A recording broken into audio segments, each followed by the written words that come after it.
Assalamualaikum warahmatullahi wabarakatuh. Selamat pagi anak-anak. Bertemu lagi dengan saya, Bu Fuji, dalam pelajaran fikih. Pada pagi hari ini, kita akan belajar tentang najis dan tata cara toharohnya. Sebelum kita memulai pembelajaran pada pagi hari ini, terlebih dahulu mari kita berdoa bersama dengan membaca basmalah. Bismillahirrahmanirrahim. Selanjutnya, sebelum kita ke materi, akan saya sampaikan terlebih dahulu tujuan pembelajaran pada pagi hari ini. Yang pertama, diharapkan siswa dapat menjelaskan pengertian dari najis. Yang kedua, menyebutkan jenis-jenis najis. Yang ketiga, menyebutkan macam-macam najis menurut klasifikasinya. Dan yang keempat, yaitu mendemonstrasikan tata cara bersuci dari hadas dan najis. Selanjutnya, sebelum kita ke materi, kita perlu tahu tentang pengertian dari najis. Apa itu najis? Anak-anak pasti sering mendengar tentang najis.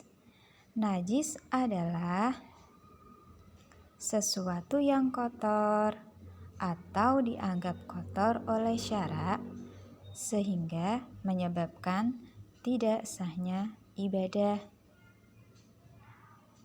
Sekarang, macam-macam najis dan bagaimana cara mensucikannya.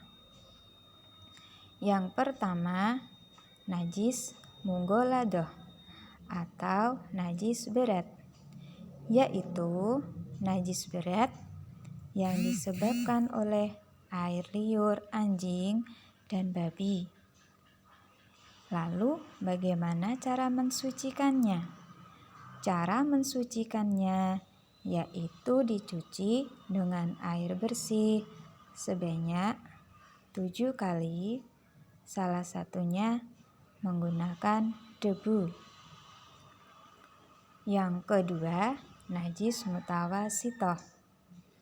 Apa itu najis mutawasitoh? Najis mutawasitoh atau disebut juga dengan najis menengah. Najis mutawasitoh ini dibagi menjadi 2. Apa saja? Di antaranya adalah najis mutawasitoh hukmiyah, yaitu najis yang diyakini adanya tetapi tidak ada bau, rasa, maupun wujudnya. Contohnya apa? Yaitu contohnya bekas kencing dan miras.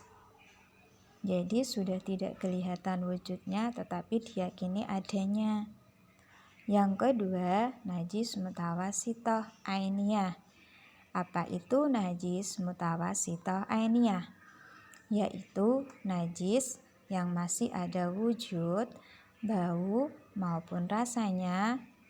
Contohnya kotoran ayam ataupun kotoran hewan-hewan yang lainnya. Sekarang, bagaimanakah cara mensucikan dari najis-najis tersebut? Anak-anak perlu mengetahui. Yang pertama, cara mensucikan najis hukmiyah, yaitu cukup disiram dengan air di atasnya. Yang kedua, cara mensucikan najis ainiyah, yaitu dibasuh dengan air sampai hilang wujudnya, baunya, dan rasanya, kecuali jika wujudnya sangat sulit untuk dihilangkan. Najis yang ketiga yaitu najis mukhafafah atau najis ringan. Apa itu najis mukhafafah? Yaitu najis ringan seperti air kencing anak laki-laki yang belum makan apa-apa kecuali ASI dan belum genap berusia 2 tahun. Lalu bagaimana cara mensucikannya? Cara mensucikan najis mukhafafah ini cukup memercikan air pada benda yang terkena najis. Gimana anak-anak? Sudah paham? Demikianlah materi tentang najis dan tata cara toharohnya. Setiap hari pasti anak-anak menemui yang namanya najis. Jadi anak-anak bisa tahu bagaimana cara mensucikannya dari uraian di atas tadi. Cukup sekian materi dari saya. Semoga bermanfaat dan saya akhiri. Wassalamualaikum warahmatullahi wabarakatuh.